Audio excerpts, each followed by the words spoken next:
And he didn't going to hospital also. But his purpose is going to hospital, arrested after 2 days. So the people here, how old are they? The people who has been sent to the camp? How old? Yes, approximately. Between which age and which age? And тоқта, бірден сұраймыз. Әйеліңіздің жасын айтыңыз. Әйелімнің жасы. Ой, тез айт енді, уақыт жоқ. Әйелім 1967 жылы. Ой, қанша жаста? 51. 51 years old. 11 Отыр бол, 51. Сен туысың қанша жаста айт, дереу айт. Ең әкім 50 жаста үлкені. And my sister is 50 years old, the first one. And екіншісі? Екіншісі 40 жаста. Second is 40 years old. Үшінші қарындасым 25 жаста. And the third sister is 25 years old. Three of them detained. Okay, can we ask now to give for example of the kind of jobs they did? Олар не жұмыс істеуші еді? Сіздікі, тұрыңыз, мұғалім. Менің әйелім мұғалім. And her wife is a teacher in high school. And she studied Қытай тілінде. Иә, Қытай тілінде.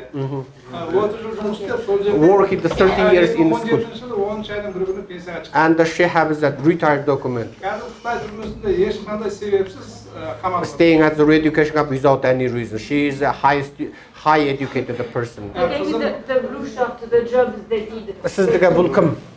Менің Сияқ деген үлкен әкемнің баласы 64 жылға.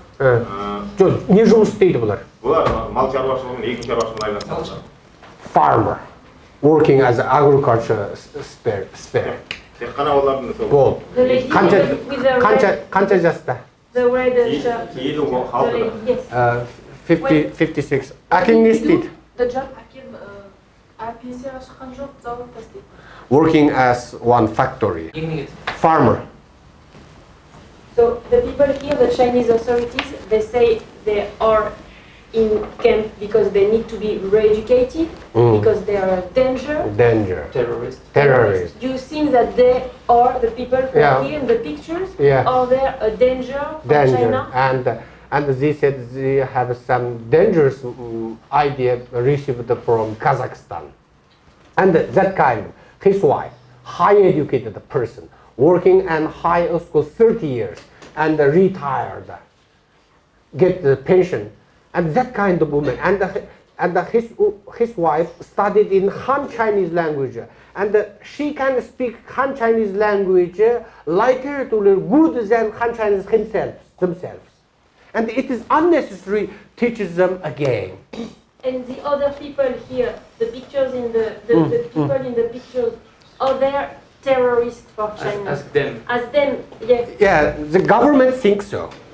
But everybody believes they are not so dangerous. They are not a common purpose. The private business, working with the cows, the sheep, and working as agriculture sphere, and opening one little shop. That kind of common person. No any religiousness. And you know, all the women, only one. She dressing in Islamic way. Only one. And 99% of the women dressing in modern style. And do they think that they're the member of their families? You can ask them, are they terrorists? Сен қайсыларыңның туысқандарың террорист деген бап тағылды? Only one. Only one. Sentenced for 4 years. And because But they are innocent, right? They are innocent, all of those people. Innocent, no any crime. Can they explain? Сен айт, ешқандай қылмысы жоқ. Ешқандай қылмысы жоқ. No any crime. Бұрын да қамаған, тағы да қамап жатыр. And arrested him first time, and after then release, after then arrest again. Анамды бағып отырған жалғыз адам. And my mother is depending on him. Only one person. My mother is so old and arrest him. Бұл кісі жаңағы екі рет ұсталған арасы қанша уақыт? Арасында 2 жылдай уақыт болды арасында. Ол бұдан бұрын да ұсталған. Ол бұдан бұрын намаз оқыды дегенмен қамаған, былай шыққанда қылмысын өтеген. Кейін намазын тастаған, оқымайды. Болды. Сол үшін қайта. 2 years ago arrested the first, and after then 2 years also arrested again. Without any crime, without any step. Arrest directly without any checking, without any lawyer. And for example, the woman here. Сіз не үшін келіп отырсыз? Ана пакетін алыңыз. пакетін ал. Сіз ана Жұмаданның шешесісіз ғой, болды, ұстаңыз. And his husband, I know her. Айтыңыз. What did he do? Is he guilty for something? Innocent? Екеумізді пенсияға 16 жыл пенсияға шыққаннан кейін Қазақстанға келгенбіз. And this is his her husband. They retired from the job 2 years ago because we have two sons. We have two sons. And the two sons immigrated from China to. We are the old. We are the 6 years old. Onların gelgen 3-4 жыл болған. Содан кейін оның атынан келдік, бізді қайырып. Екеумізде пенсияға шығып келдік, ешқандай қаталып өткізбедік. 36 жыл Чунгода қызмет істедім жолдасым. Өзім 36 жыл оқытушылық істедім, ол астық саласын істеп, ғұмырым түйші болған адамдар біз. Соң кейіннен бұл кісінің уақыты тошты, чәндіріштен даула, тажуцула кеткен. Соң чәндіріңді бітірем деген адам, шызуңла жыңы енді меу шыңы шие.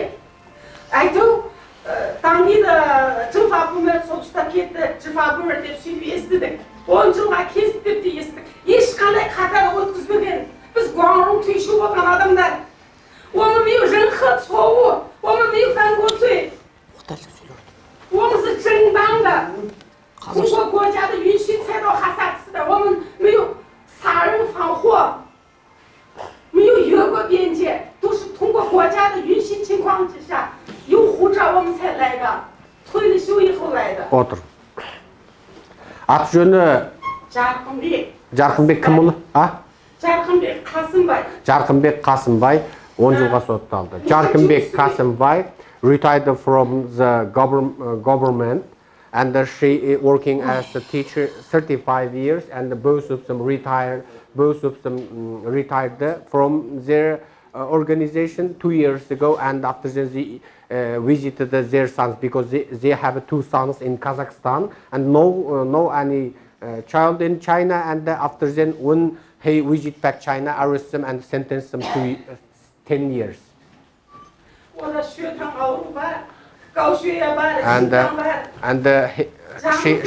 said that her husband have so many diseases in cardiological, blood, so many diseases, and without any crime, and she said she retired from the school without the government license. Отырыңыз. Thank you. And the man here, the picture. Мына салапандарыңды алып, суретке жақсы түспейді. Не деген сөз қойсыңдар? Салапанды алып таста. Болды онда. Who is it? Can Бұл you кім? explain? His mother. Okay, what was her job? Was she innocent? Can you explain? Сен айт. Қытайда 9 ай болды, 7 ай болды лагердің ішінде қалды. 2 ай сол жерде бостандықта жүрді. Азаматтық қытайский гражданство өзгертемін деп кеткен. Қайтып келе алмады. And he visited China 9 months ago. After 2 months her visit, Chinese officials arrested her. Now, қандай қылмыспен? Ешқандай қылмысы жоқ. Не істеуші еді? Қазақстанға келіп кетті сол үшін. Жоқ, бұрын не істеуші еді? Бұрын завод орнында жұмыс істеген Қытайда. And she working as in factory in China before, and no any crime record. Just arrested my mother because she visited Kazakhstan. Was she a terrorist? I mean, was she preparing something? Бұл террорист деп ойлайсың ба шешеңді өзің? Қылмысы бар деп ойлайсың ба? Ешқандай. No any crime. She is not terrorist. And in modern style. Ең қалғанын бәрі Қазақстандамыз. And he said his father and the 3 children, his father's 3 children, all of our family now living at Kazakhstan. And my parents have a marriage document. In one family separated the 2 countries. Отыр. Отыр қызым. Қыз отыра ғой. Сіз де отырыңыз. Мына, отырыңыздар. Ана орындықтарды әкеңдерші. Мына сығылып біріңе жақын отырыңдар, жылы отырасыңдар. Не деген? Отырыс ана, бол. Сөйле, маған емес. Мынау менің әке шешем. 2017 жылы, 8 айдың 15-і, мына бауырым Амангелді Құжыбек үйлену себебінен Қытайға кеткен болатын. Соның барған себебіне сол жергілікті Қытай Халық Республикасының сақшылары бұл кісілердің құжаттарын ешқандай себептен себепсіз тартып алған. Сол ауылдан бір түнде осы бауырымның класстастарын бір түнде бір туған күнде 22 баланы әрбір үйге автоматпен солдаттарды жіберіп бастарына мүшет кигізіп ұстап кеткен. Ешқандай себепсіз. Бұл жігіттердің әйелдерін қосып бірге алып кеткен. Ол әйелдерін 7 ай болып саяси түрмеден жіберген. Ал бұл жігіттерді саяси түрмеге қамаған. 22-сін. Алтын 21 жылға соттаған, артын 4 жылға соттаған болатын. Мына жігіт менің класстасым. 22 жігіт, е? Иә, 22. Мына жігіт менің класстасым. Бұл 7 ай болды. Бұны марттың 2018 мартта алып кеткен. Саяси түрмеде отыр бұл. Ешқандай себептен себепсіз бір ауылдан. Соны осы ауылдың молдасы және бір үлкен кісі Нұрсапа Сайызбекұлы. Ол кісінде уже 1 жыл 2 ай болып тұр. Заңсыз неге регіздер. Ал мынау сеніңінің? Мынау менің туған. Мынау кім? Мынау осы ауылдағы жігіт. Жігіт. Бұл да осының класстастары. Осының класстастары. Осының үйінде бірақ алып кеткен. 87-ның жігіттер, 29-дағы жігіттер ғой бәрі бар. And 22 бала жігіт ұстады. In one night, the Chinese officials arrested 22 young Kazakh guy. 20 of them.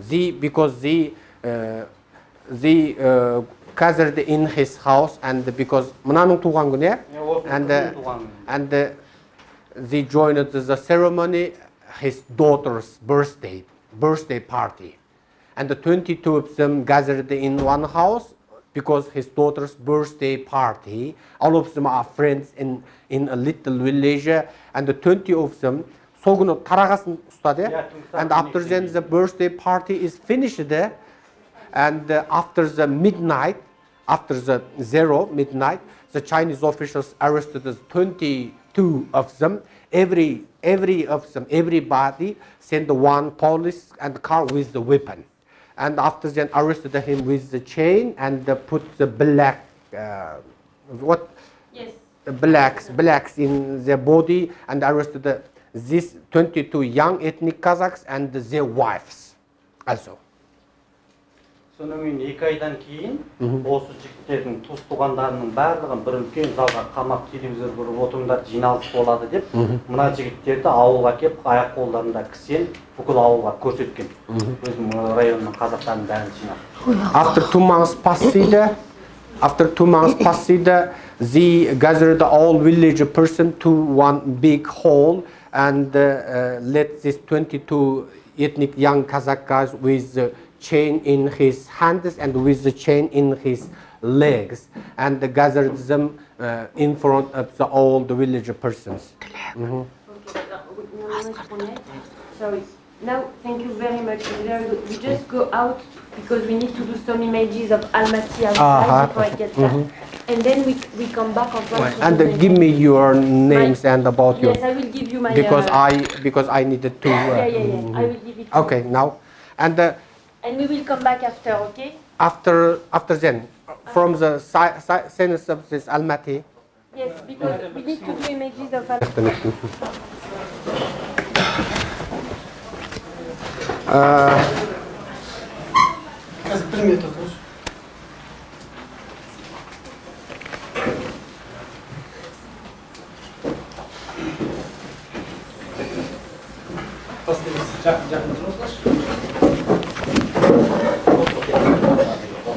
Болды отырыңыздар.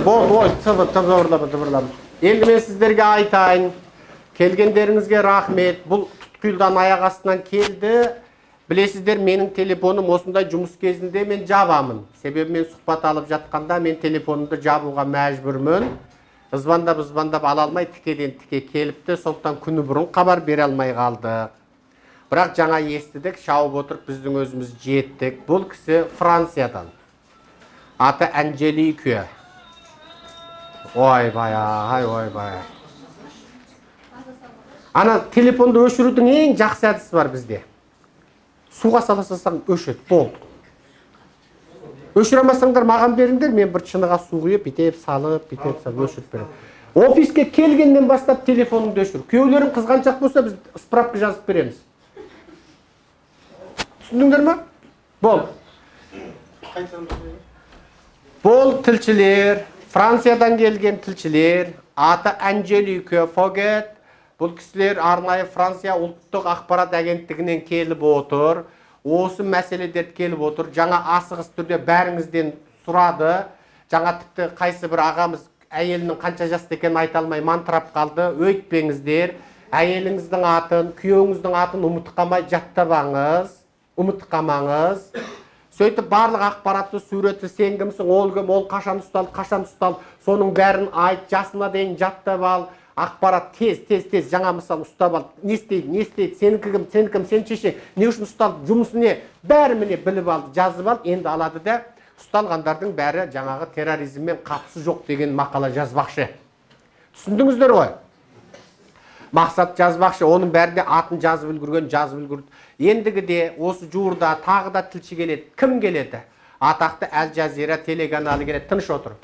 Атақты Әл-Жазира телеканалы келеді. Атақты тек қана сыртына мұқабасында тек қана президенттердің, дүниеге танымал атақты тұлғалардың ғана суретін шығаратын Time деген журналдың тілшісі келеді. Ол Time деген журнал, тыныш отыр, тек қана үлкен тұлғалардың ғана сұхбат алады. Олар қазір мысалы менің ойымда біздің ел басынан да, сыртқы істер министрлігінен де, бәрінен де алдын ала жазылып, уақыттың келісіп қойып, содан кейін барып бізге келеді. Негізі осы 2018-дің қарашасының басында келем деген. Ал енді қалғандар бар. Енді бізге ана атақты Андерсонның елі Даниядан келмекші болып жатыр. Мына тұрған Түркиядағы бауырларымыздың аяғы ең соңынан жетеді. Олар да келеміз деп отыр. Даниядан келеді, Америкадан келеді. Сондай кезде біз қайтеміз, тұтқиыл түрде не істейміз? Хабар таратамыз. Сондықтан ол хабардан қағыс қалып қалмау үшін сіздер қайтесіздер? Біздің Қытай қазағын қорғау деген топтарда отыру керексіздер. Сосын, мен бүгін мысал түсте, міне үйден шыға салып түсте сағат 12-де ойбай Францияның тілшісі келе жатыр екен деп хабар бердім. Міне бәріңізге жетіпті. Хабар естігендеріңіз тәубе. Бірақ осының ішінде кім сол хабарды мен өзімнің досыма, жерлесіме тараттым деген кім бар? Үшеу таратты. Сізде тараттыңыз. Міне біз осымен істейміз. Міне ортадағы мына пысықтар таратпапты міне. Не деген ниеттері жаман. Өзім ғана білейін, ел естімесін деген жаман ниетпен отыр екен. Солай ма тәте? Міне таратпапсыз. Мен ғана білейін, ел естімесін, өзім тымпиып барып алам, ол ешкімге айтпаймын деп. Ол болмайды. Хабарды естіген сәтте бүкіл өзіңде қанша 200 адам бар е? Бүкіл сабақтас, бүкіл дос, бүкіл жаран, мейлі оның туысы Қытайда болсын бол, бәріне түк қоймай тарат. Ол міндет. Неге? Біздің телеканалымыз жоқ. Біздің ақпарат құралымыз жоқ. Бізде айғайлап жеткізетін жоқ. Қытайдың қазағының бәрі ойбай сауатты болып Фейсбукке қарап отырмайды. Біз тек сол WhatsApp арқылы таратамыз. Тұран өзің бір радиосың. Тұранның 200 туысы бар, 200 сабақтасы бар, 200 жерлесі бар. Болды, бір жолда 600-ге тарат. Және соның бәрін үгітте. Олар сенен хабар келе сағында олар да таратсын. Оларды да үгітте, олар да таратсын. Біз өстіп қана хабар алсамыз. Міне, 12-де хабар бердім, жетіп кепсіздер. Мына кісілер қазір 1 сағаттан кейін мына Алматының суретін түсіреміз дейді. 1 сағаттан кейін қайтып келеміз дейді. 1 сағаттан кейін қайтып келеміз дейді. Сондықтан енді мен бір нәрсені айтамын. Жаңа бұл кісілер маңызды бір сұрақты сұрады. Бұл мына француздар тілі сақау болады, өздерінің ұлттық тілі ырға тілмеді. Террорист дейді. Террорист деген террорист деп ойлайсың ба дейді. Мысалы мына кісіден сұрады. Террорист, олар террорист па дейді. Жоқ, террорист емес. Осын ақнық айт. Менің әкем террорист емес, менің шешем террорист емес. Ол жай мұғалім, мысалы мына кісінің күйеуі жай пенсионер, ешқандай дінмен қатысы жоқ. Міне, соны айтасыңдар. Не жұмыс істеуші еді? Малшы еді. Не жұмыс істеуші? Дүкен. Бұл не жұмыс істеуші еді? Жаңағы саудамен айналысушы еді. Болды, соны қысқа нұсқа айтасыздар. Мақсат, шетел ақпаратында Қытайда қазақтар жай малшы, жай диқан, жай саудагер, ешқандай сылтаусыз қамалып жатқандығын жеткізесіздер. Болды, осы үшін отырсыздар. Жарай ма? Түсіндіңіздер ғой? Түсіндіңіздер. Жаңа ғана 44 адам ұсталған. Енді қазір 1 сағаттан кейін келеді, күтіп отырыңыздар. Қазір ешқашан арыз бермеген жігіттер қайда? Мистер Орынбек көрседі. And he is tortured, kicked. Where can we interview him? Anywhere. This place is okay. Just sit here. Okay, water. Just sit here. Get there. The water Orunbek. With people behind. With people behind. All the same fly water. Mına bir orunduk otur. Mine. Herkes bir orundukta. Okay, çeş anda çapın, çapını çeş. Çapını çeş. Neresi açmıyor? And he visited China as a Kazakhstan citizen. And So he's not Chinese. not Chinese, but born at China. Born in China. And immigrated so many years ago to Kazakhstan and already get Kazakhstan citizenship and he get Chinese visa on Kazakhstan passport. Okay, but he doesn't have the Chinese nationality, Chinese citizenship. No. No. That's why he could go out. Be Yeah, released. yeah, Okay? he- Otherwise, never. not possible. Not, it is impossible. And only I said that 0.01% released it because they are the foreigners. And you know one woman, she is Uyghur, but born at Kazakhstan, a local Uyghur, citizen of Kazakhstan, and she released it because she is a foreigner. And this person, he has Kazakhstan passport, but stayed at 125 days, tortured and so.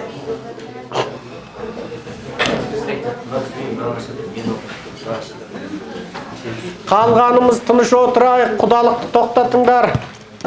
Can I have Name. his name? Жеке куәлігің бар ма? Болды, мен жаза салам болды. Орынбек Көксебек. Жеке куәлікке қарап жазасыз ба? Болды.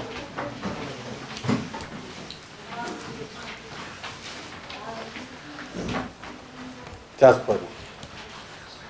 Мына оры дегенде уай ғой деймін. Ой. Болды, осы кете берсін. Жеке куәлік берейін, сонымен. Қай жерде? Аны шалқанып Алшы бар, тұр. бересіз смотришь. Мына уай ғой деймін.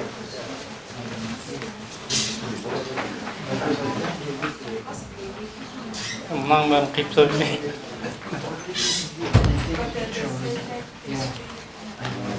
Әкел. So I explain to you. Өмірден шығар? Болды. Орынбек Көксебек екен. Орынбек Көксебек.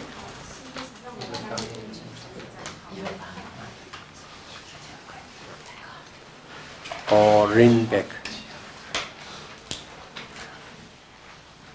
Орынбек.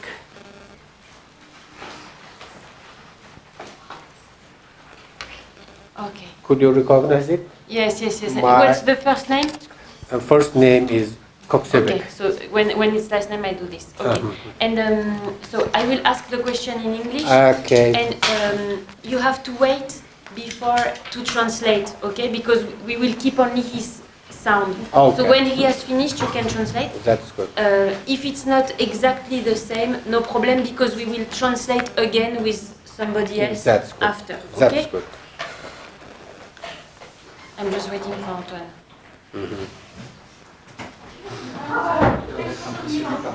Ғалым, ана бұрыштан түсіргенің қалса, ана баладардың бұрышынан. Very good. And why? Ана баладардың A бұрышынан. question before to start. Why Қарсыдан түсір. бұрыштан дейді. Why does he want to speak and tell what happened? Why does he want to speak to the television? Because it's dangerous for him maybe to speak. Not, he speak. Why? Because he wants to explain what happened? Yeah, he went to help his nation, he said before. And he said before me, maybe he keeps silent because he's threatened by Chinese police. And ғалым қарсы беттен алсаңшы.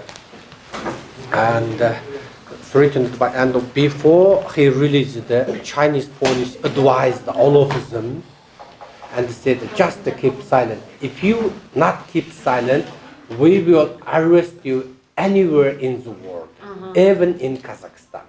Said I told him to that. him. Because sender қанша адам шықтыңдар түрмеден? Біз 4 адам шықтық қой.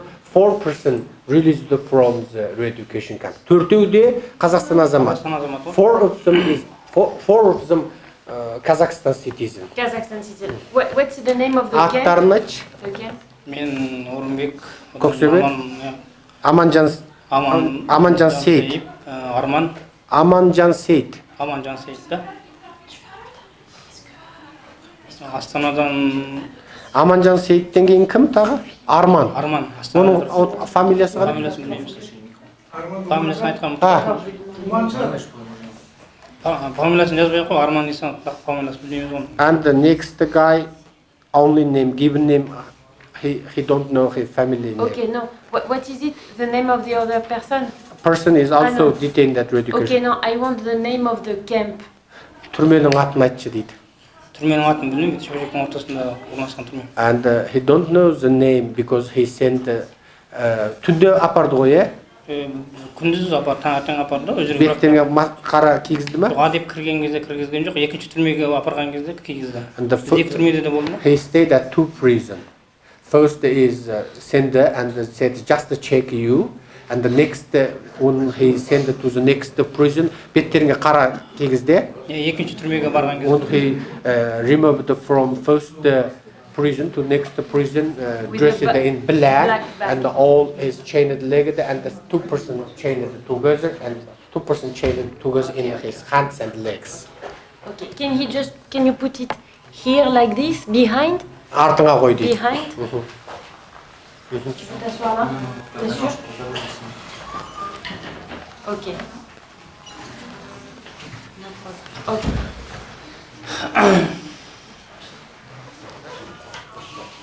Тікелей бір алып отырмыз оны. Жоқ, қазір өстіп сұрап түсіндір. Төртінші адамды да атын білмейсің, не? Еркеш деген. Еркеш? Еркеш. Еркеш. Аты Еркеш. Талы болған тұрады. Еркеш. Еркі. Ол бізге ана екінші түрме әкелді ғой, келесі жолында. Сол кезде екінші түрмеден қосылған. Қазақстан азаматы ма? Қазақстан азаматы да. Еркеш. Фамилиясы? Фамилиясы білмеймін, бірақ оның өзінің айтысында 20 күн жаттым деді ғой, түрмеде. First person called Erkesh and he don't know family name. Also Kazakhstan citizen. No problem.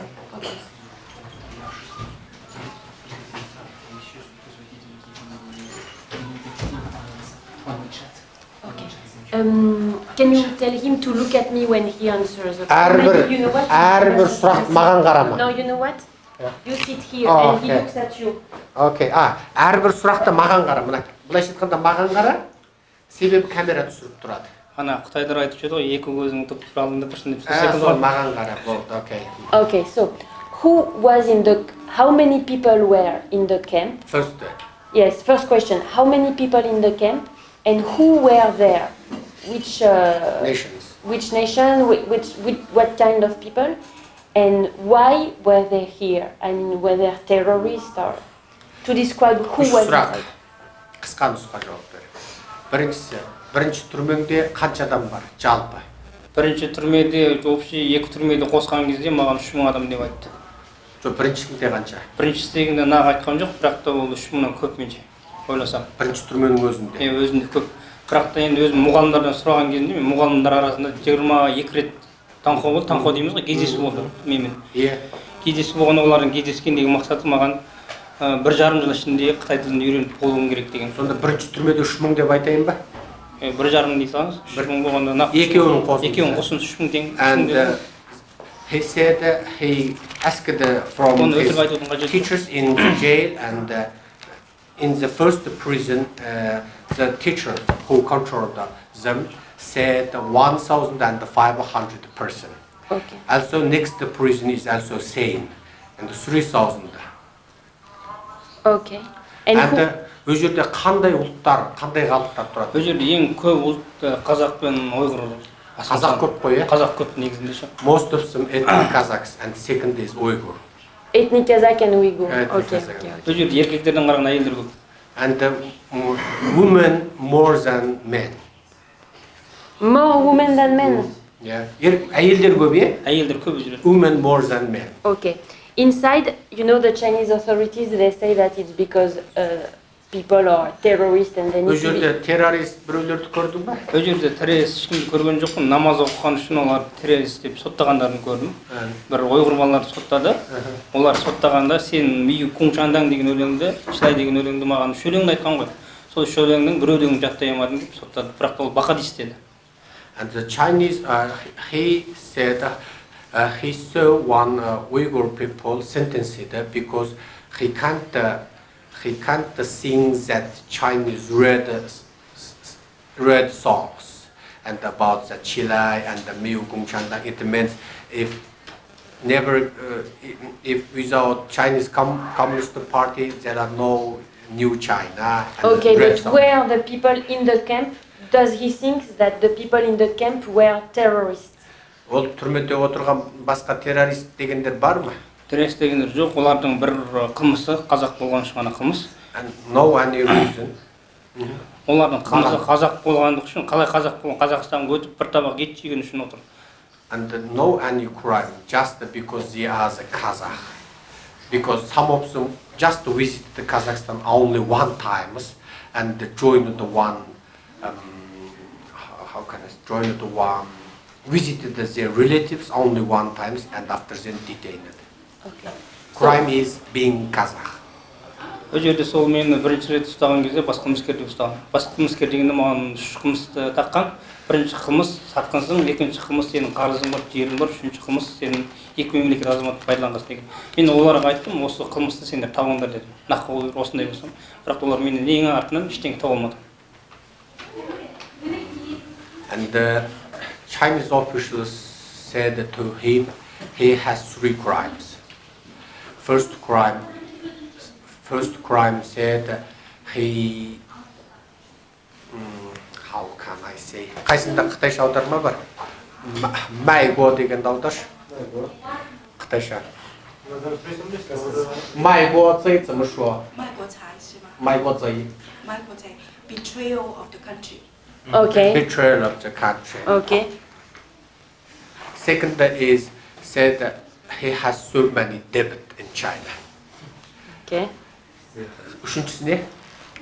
Үшіншісі екі мемлекет азаматы пайдаланған. And said dual citizenship. Okay. Okay. So, can he explain now and don't interrupt him? What did they do in the camp? Түрмеде не істейсіңдер, соны айт дейді. Және тоқтау. Түрмеде бізде ішке кіреміз, ылғи конституция жазу бар, соны үйренеміз. Ол конституция жазудың мен сұрағанында балалардан Қытайдың 60 жастағы кезінен 15 жастағы кезін зерттейді. Оқисың, жаттайсың, қытайша сөйлейсің, амандаспайсың, нихау деп амандасасың. Онан кейін қыздар сен сүйем деген сөзді айни деп айтасың. Сен оны я тебя люблю деп орысша айтсаң, сен ол жерде қылмыскер боласың. Сен сүйем деген сөзді айтқызбайды. Оның кейін ол жерде ең қылмыс болып отырған бірінші қылмыс бақадис деп намаз оқығанды ұстап отыр. Екінші қылмыс ол жерде WhatsApp дейді. Бір қыздың өзі маған 20 жастағы айтқан сөзі бар. Өзі хат жазып айтқан ол. Өзінің сүйген жігітіне жаным мен сені сүйемін деген үшін сен кім сүйесің деп соны отырғызып қойған. Үшіншісі мына үш дейміз ғой, үш атпен баяғы топ құрғандарда бізде де әзір WhatsApp'та топ құрып жатырмыз, соны баяғы террорист деп ұстап жатыр. First crime is said terrorist, any kind of person who connected the religion. Second crime is who used the WhatsApp app. Yeah. Third crime is who used the WeChat and create WeChat group. Any kind of group. Okay, but can he describe how was it in the detention camp? What did they have to do every day? How was it inside? Sen былай дейді, сен өз жердегі әр күнгі бір қалыпты өмірің, бір күндік өміріңді айтып бер дейді. Менің өз жерде менің бір күндік өмірім. Және сонда ерекше оқиғаларын қосып айт. Ерекше оқиғамен алғаш рет кіргендегі 7 күн кісенмен жатқаным қиын болды. Мен ылғи түнде кісенмен аяқта жатам. Кісенде аяқта болады, қолымда кісені күндіз шешіп тастайды. Тамақ берген кезде анандай темір есік бар. Темір есіктен ана пластмасс не бар, сонымен қолыңда аяғыңда күні түні болады. Қолымда күндіз болады, түнде алып тастайды. Түнде кісенмен жатам. 7 күн. 7 күн, ол 7 күннен кейін мені бір құдыққа салған. And 7 days, it's unforgettable. 7 days he stayed at the re-education camp 7 days with chains with hands and the chains with legs, and only the day and only the day. Only the night they took off the chains on the hands, but never took off the chains on the legs. And he even slept, they keep the chains on the foot, on the legs. Okay, during 7 days. 7 days. How will, And he said also one additional. Ол құдыққа тастаған қай күн? Құдыққа тастаған 7 күн ішінде болған 7 күн. And 7 күн жатып, сол кешке таяу болған кез. And after then 7 days passed, the Chinese officers put him to the one big hall. Jinza. yes, I understand, a big hall. And артынан соны су Құдыққа салғаннан кейін бір шелек па, жарты шелек болып қойып су құйып жіберді. Сол кезде мен айғайлап талқаптым, балалар айтты маған. And the big hall put him to the big hall outside. Ол декабрь ғой, иә? Қыстың ішінде, 12-ші айдың ішінде. December, very cold, and after then he remembers that they put one water In the hall. in the hall, put him, and he remembers that he just cried very highly, and then he lost mind. He was alone in the hall? He was the only one? in the Only hall? one. Okay. So can he explain that again, the two things? Can he just repeat what he said, explaining that he has been so handcuffed in the hands and the feet, and can he show how it was? Сен жаңа қолыңда көздері, аяғында кісенді тұрып көрсетші қарекет. Wait. He will explain that and explain also the hall, the thing in the hall, everything. He can speak, okay? Барлық нәрсені қайталайық дейді. Жаңағы зынданға тастаған, су құйғаны, және қолында көздері, аяғында кісен туралы тұрып көрсетіп айтып берді. Understand that? Antoine, il se lève ou pas? No, he can stay here, sitting, but he just has to show. Енді біз аяғымыз былай тұрады, бірақ біз бүйтіп отырамыз, түзіп отырамыз, бірақ қолымызда мына кісен отырады, кісен былай тұрады. Кісен екі аяқ тізеңде былай түзіп қосып былай тұрады. Қолым былай жұмылмау керек, былай ашық. Былай. Бірақ қолымда кісен қысады. Sorry. We will start again, but we don't have to interrupt. Okay, мен бөлмейді екен. Сен бәрін өзің You can say everything and you will translate it. Okay. Okay, Мен so алғаш рет келген кезде. Тұра. Can he repeat everything? Барлық нәрсені жаңағы айтқан қайтадан айт. Қайтадан айт, себебі мен сөйлемеуім керек екен, мынау түсіреді екен. Окей. Енді мен алғаш рет кірген кезде 7 күн сол жерде кісенде болдым. Кісенде болғанда мен екі аяғым былай тұрады, түзіп отырамын, орындықта, пластмасс орындықта 30 күндей отырдым. 7 күн кісенде болдым. Сол 7-ші күні мен алып шығып сұраққа татты. Неге келдің, не үшін келдің, не мақсатың бар, сен топпен жіберген сені, террористсің деп. Былай айтқан кезде сен жасақты ретте жібергенсің. Мен ешқандай қылмысым жоқ, мен Қазақстан азаматымын деген, мен саған Қазақстан азаматының кім екенін көрсетемін саған. Өздерінің ашық айтқан қазақ жігіттері сол жерде. Бірақ оның бәрін қытайлардың өздері айтқызып отыр. Бірақ қолымда кісен осылай тұрды, қолымды қимылдасам кісен қысады, аяғымды қимылдасам аяғымды қысады. Енді не істерімді білмеймін, сендер маған не істейсіңдер деген кезде біз саған түсіндіреміз, өлеңді қалай айту керек, қалай жаттау керек, біз саған түсіндіреміз, сен қытайша білуің керек, сен оқығансың, білуің бар. Қытайға, Қазақстанға надан адамдар бармайды деп сөйтіп айтты. Содан енді не істеуім керек, мен нені айтып мойындайын деген кезде сен шындықты ғана айтасың бізге. Менде ешқандай шындық жоқ, мен тек қана осында келгенмін, үстінде өшірген келдім. Шығарып келдім деген кезде сен өтірік әңгіме, сен арнаулы жасаппен келгенсің. Сен адамдарың бар.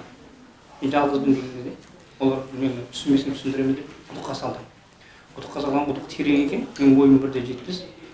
Құдықтан былай қимылдай алмайсың, ішінде саты бар екен, сатымен түсірді. Қолымды былай ұстап тұрдық, бетіп. Ойым үстіне шығып, маған қарап еді, қарағым келді. Бір кетелмен жатып едім, сол есімін нәрім. Содан бастап өзім денсаулығым жақсы болмады, өкілді ойды дәрім деп еді. Бірақ амалсыздан өзім соның бәрін қабылдауға мәжбүр болдым.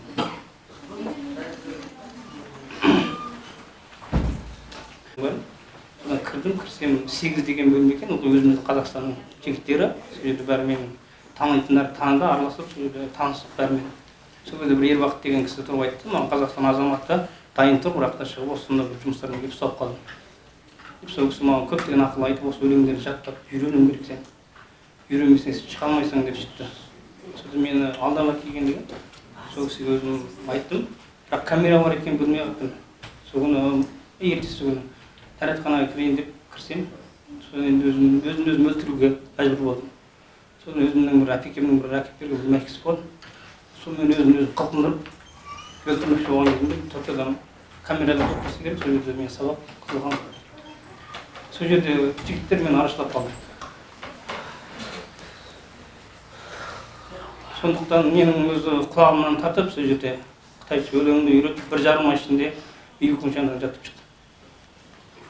Содан сол қыздармен таныстырды. Жүрді Анар деген қыз болды, Қазақстан азаматы. Сол кісі маған көрсетті. Еркін деген бір атамыз болды. Сол кісі көптеген кітаптар айтты. Осыны үйреніп шық. Осы енді өзіңнің болашағыңа керек. Сен енді осы өлеңді шықпасаң, мен енді осы өлең маған не керек, мен Қазақстан азаматымын ғой деген кезде бір жарым жыл ішінде үйреніп шығасың, егер бір жарым жыл ішінде үйреніп шықпасаң 5 жылға дейін сен жатасың осы жерде. 5 жыл үкімің есті маған. Содан мен өмірден түңілдім неше рет өзіме қол жұмыс неше рет алып қалған күндер болды. Ол жерде өзімізде қазақ жігіттер, қазақ қыздар өзі көп болды. Біз бір мектепте 90-ның үстінде қыздар оқимыз, 15-те оқимыз, сонда 100-дің үстінде бала оқимыз. Бірақ та бізде қыз балалар көп бұл жерде. Әйел балалардың саны көп. Бұл жерде әйелдер болғанда менімен бірге отырған 80 жастағы Корея 15-тегі балаларға дейін отырды. 15-тегі балаларға өзім ақыл айттым күйгенше, бірақ мені күй дейтін күйде жағдайда қалмады ол жерде. Өзім денсаулықтан да бәрінен айырылып қорқып кеттім. So no. Okay. Did it happen? What he said, was he the only one to face that, or did it happen to everybody in the camp? Сенің көрген қорлығың тек саған ғана болды ма, жоқ әрқандай адам сол сен көрген қорлық? Енді ол жердегі көп адамдарға да қорлық болды. Біз оқып отырған кезде балалардың жылап жатқанын, әйелдердің айғайлап жатқанын естиміз. Біз мектепке алғаш рет кірген кезде бізді мал екендей дәректі, ол өкіл міндерден дейді. маған қараймыз, оның бәріне кетті. Содан мен енді Қазақстан азаматымын ғой, енді ақыры менің өлім жазасын үкіметтер кезінде адам өлер кезінде бір өсиет қалдырады. Есіңдерде сұрайын, осы мұны өкіл, немен өкіл деп едім? Бұл сен Қазақстан азаматы екенсің, сен деп айтып құқығымыз бар. Бірақ та бұл тұмауға қарсы деп шықты. Бірақ та әмелетті бұны біздің Қазақстан зерттеп тұмауға қарсы емес дейді. Қазір енді мен жүрегімнің қысатыны, бірақ та айдан айқын, біраз ашулансам, біреумен ұрсып қалатыным, оның мен ашушаң, сондай дәрежеде болып тұрады. Бірақ та қазір енді бұрынғыдан қарағанда денсаулығым бәрі жақсы. Қазақстан келгеннен бері маған емді жолды бәрін көтеріп жатыр. Қазақстанға мен шексіз рахмет айтамын. Енді мен алғаш сол жерде мектепке кірген кезде қыздардың шашын қиды. Біздің шашымыз тоқыр басты малды. Сол жерде қыздардың шашы фирмадан келетін. Оның құлағынан мизерден келіп алған кезде Анар деген қыз жылап тұрып өзі айтты. Біз не істедік? Бұның өзі жоғарыдан келген бұйрық деп солай шарпып қойды. Ендігі менің бұл сұхбатқа шығудағы мақсатым бұл жақта қазақтарды аршалау, мен әділдікті, шындықты, ақиқатты айтамын. Менің арманым бүйік құншандаңды құлату. Бүйік құншандаң деген өтірік саясат. So long history, and I can translate the main part of them. Yes. And he injected unknown medicine. They injected medicine. And he said that after that almost he lost his health, and that's why he said that his heart is not so good. Sometimes is have some pressure on his heart, and his psychological problem, easy angry, going to angry because he gets a big injection on him. And he said, and the next question you asked that question is only for him or anybody, and he answered most of them tortured. And when he studied at class, so-called class, and he always listened that scream the women's voices and scream voice of the men and the women's tortured. And in that class they stayed, and he said most of them tortured. And now his health is going bad, and easy angry, psychological and biological. And biological is have some pressure, just like without living without air or without oxygen, have some pressure, heavy. Okay. I hope, sorry, I will just close. C'est bon, Antoine, on peut... Juste ça. C'est bon, on peut... Oui. Non, non, you can keep. Antoine, tu me dis quand t'es prêt.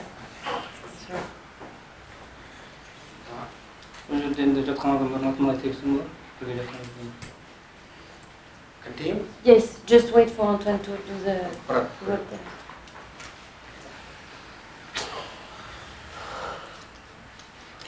C'est bon? The people in the camp who was the youngest? Who was the... That he answered that. Okay. From 16'dan 80'ge дейін, yeah? 15'ten From the 15 to 80. 15 to 80.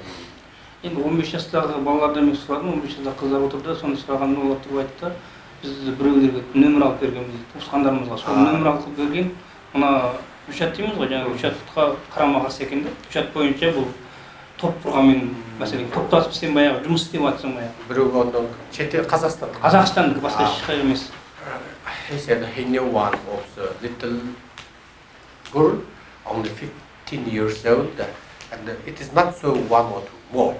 And he asked why they staying at re-education camps, and he said they bought the SIM cards, mobile cards, and give the mobile cards to the Kazakhstan citizen. Because in China, they never give mobile phone cards to the foreign, and this ethnic Kazakhs, they buy that SIM cards and give them, and also it is the same crime creating WeChat group, same crime. Okay. And how is the feeling of the people in the camp? I mean, are they all... how do they feel inside the camp? Түрменің ішіндегі халықтың көңіл күйі қалай дейді. Ол жерде көңіл күйі болғанда кешке дейін ойлайды, не ойлайды дегенде бала шағасын, әйелін, күйеуін ойлайды әйелдер. Бірақ та көздерінен жас көресің бәрінің, бірақ жас болса шығармайды, егер жас аққанын көрсе, мынандай бір тар үй бар, осыны көрейін деген ол тар үй емес, бір емес, 6 рет шыққан. 6 рет. Everybody keeping is resolved, is hopeless, and everybody husbands miss their wives, children, wives miss their husbands' families, and but they can't cry if they don't have any kind of eyes, tears, and the controller will punish them and put them to the little house, a black house, without. And he said, altered, and he said he put to the black house, black cell 6 times. Оның ішінде 6 рет кіргенде терезе жоқ, оның ішінде тек қана қараңғы. Оған саған 24 сағат тұрасың, 24 сағат ішінде саған жалғыз момын береді.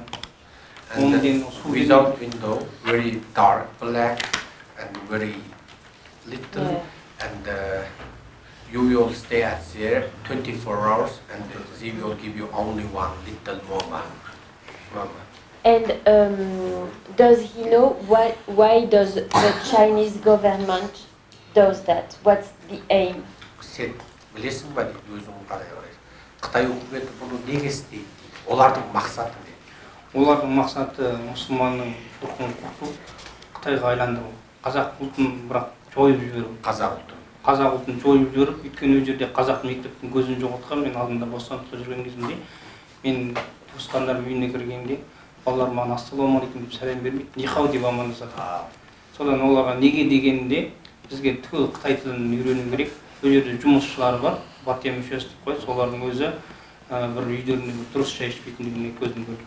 Өйткені түгел андай этажы дейміз ғой, қабат үй, Қытайша айтқанда, сол өзі түгел камера қойып тастаған. And he answered that Chinese government's aim is just making ethnic cleansing.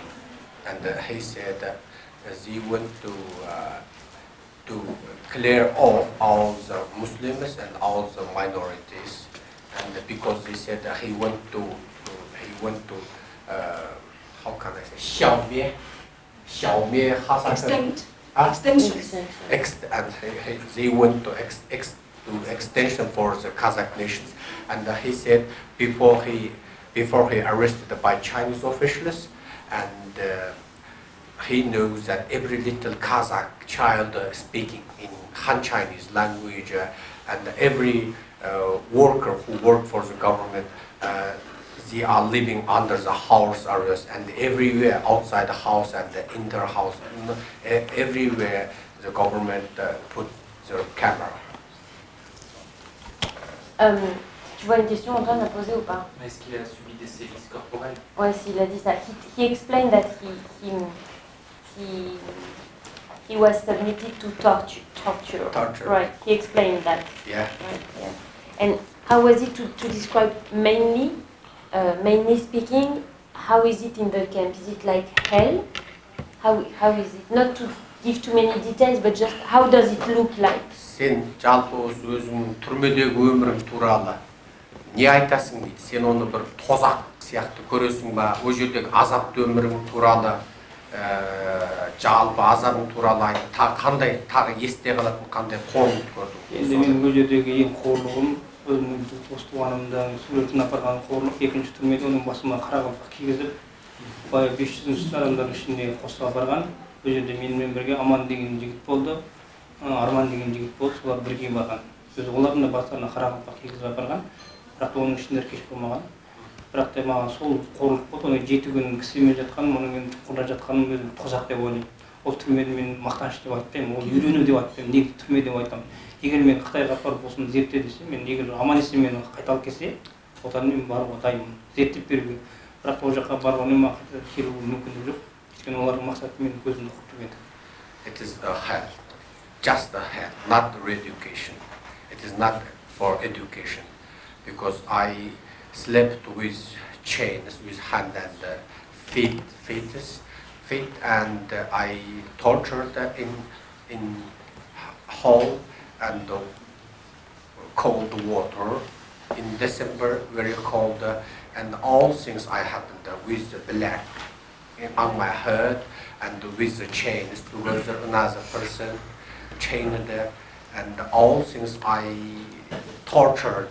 I remember that, and it means that it is hell and worse than hell. It is the hell in the world.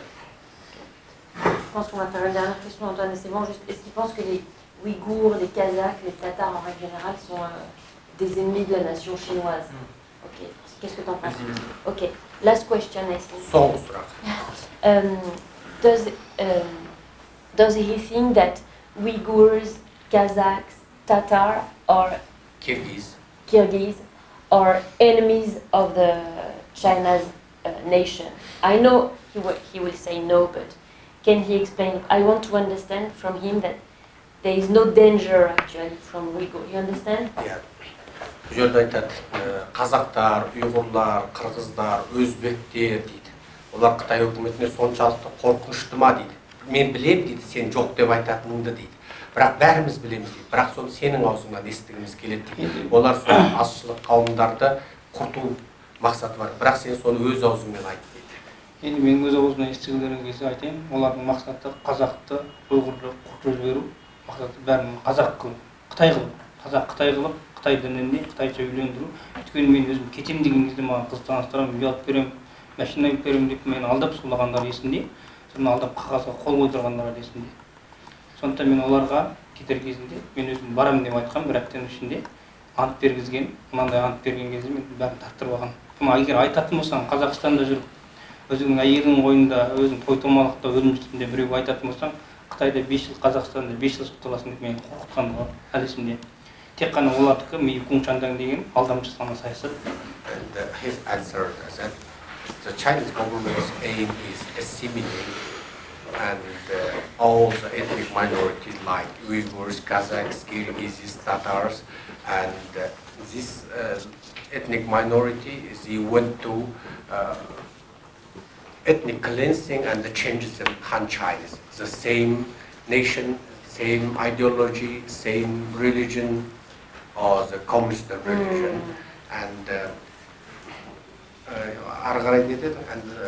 said, and he's written by the Chinese officials before he released it, and he said, we will catch you anywhere if you say something about re-education camps, even you staying at any corner of the world. Okay.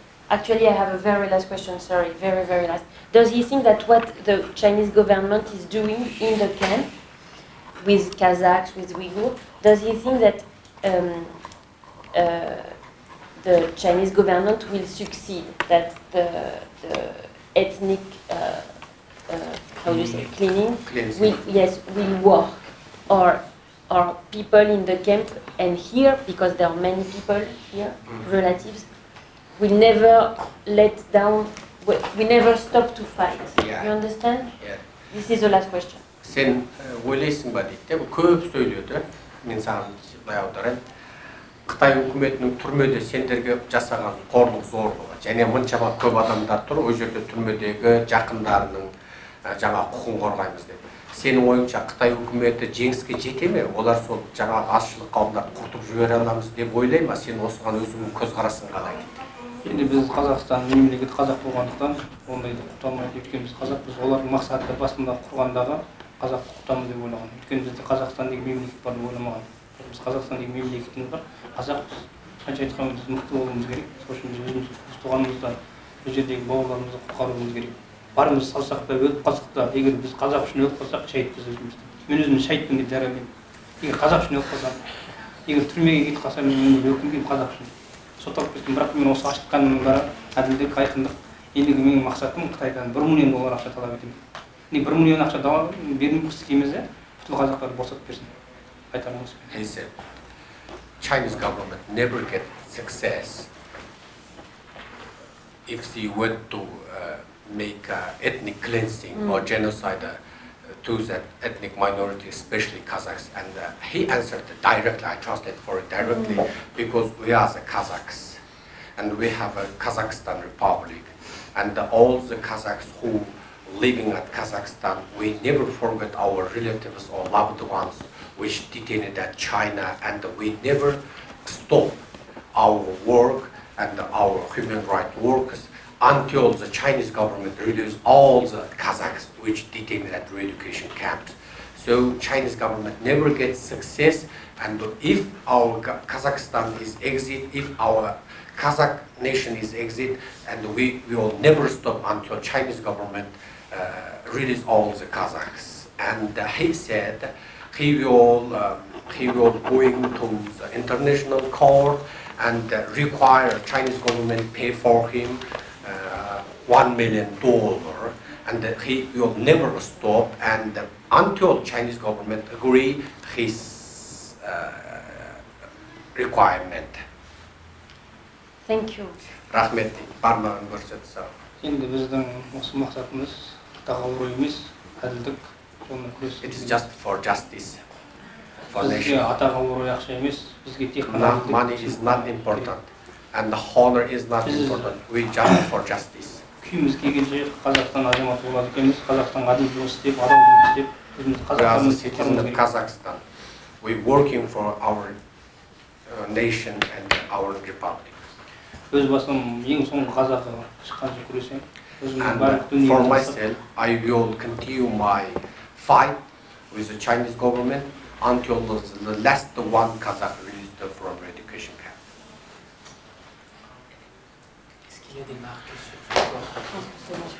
Rahmet. Thank you. He brought about that kind of chair. Yeah, tiger chair. Tiger chair. Oh, you know tiger chair.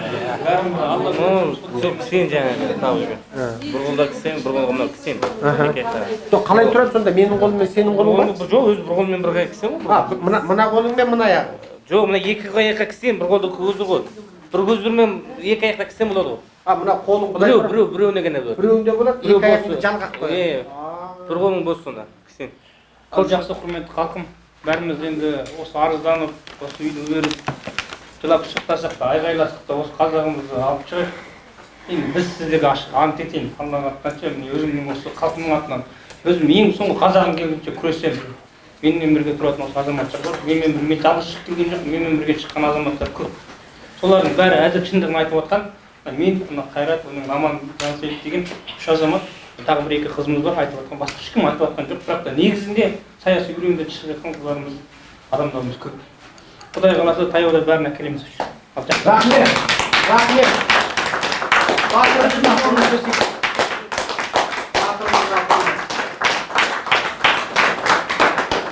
Рахмет!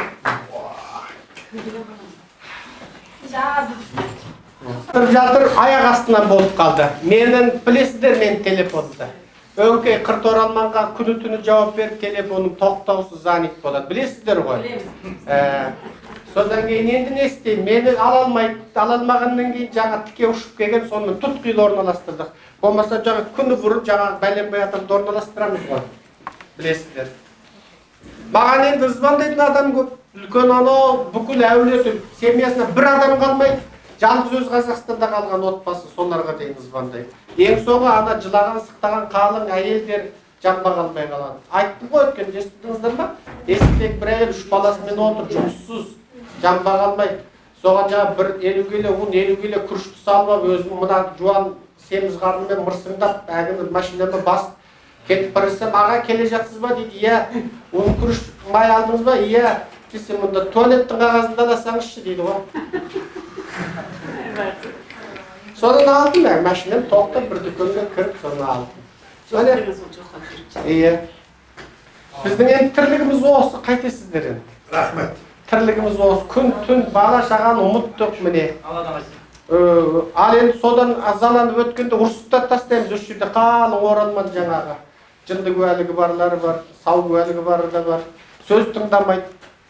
Қайсы күн осындай бір шетелдікке сұхбат бергісі деп жазсам, біреусіне суықыңның музыкасын қойып телефонына қаңғырлап бүкіл үйді алып кетсін деп. Камераға түсті де қалды. Қазақстанда жүріп сондай музыка қойып қоятын жынды бар екен. Содан ұрсасың, телефонды өшір десең өшірмейді, қайтесіз енді. Енді бүгін жаңа шыққан адамдардың жұғысты болсын. Міне байқадыңыздар ма? Кеше үшеу, кеше таңертең, алдың күні кеште үшеу, кеше таңертең екеу, бүгін екеу. Міне, жақсылық деген күннен күнге көбейіп келе жатыр. Енді біз қайтеміз? Тоқтамаймыз. Қытай компартиясын тәубесіне келтірмейінше біз тоқтамаймыз. Себебі біз кімбіз? Қазақпыз. Қазақтар ешқашан қырылып, ең соңғы қазақ қалғанша тоқтамайды.